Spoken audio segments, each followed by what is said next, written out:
padi. Kape moto ka dyan, ah.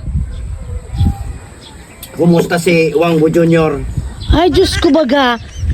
Pag na ako naglog sa dyan sa building 1, makita ko sa sulong. Kini na gano'n naman sa bulod, ha. Nakuha na muruto siya ning nuyog, naglukad. Ano yan, padi? Ang inaanak mo yan, padi. Sabi daw yan. Kisay man yan manunod. Siyempre dyan sa aninong. Baga ang ugali pati para si mo. Maga engine man daw si mo, arag si mo. Nadiskarte yan ako siyan. Indasad to kung pwede naman niya to. Bayan mo sa na yan. Sa ara mo. Daw, gawin mong sunyaw san. Pag nagdakulo yan. Amo yan so. Maresponsable sa buhay. Diyos ko, nga napasangan grade 2 pa sa nangani, grabe nang naaraman. So ara mo sa tong panahon dito sa ginubatan. Kadakultan mga loko-loko dide. Nga nakitan mo, puro mga asinsado. Nya nga, so ambog ninda, ginamit ninda sa karayan.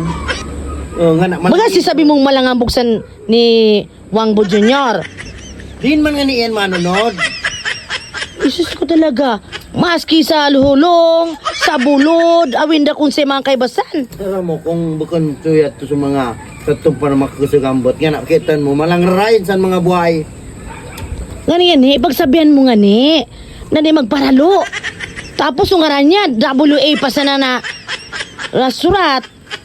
Kubayan mo sa na yan. Ay naku, may buyang payo ko. Gusto ka nang ilipat sa ibang eskwilan. Magsisami cookies ko, nay. Kiuwardiya diyo.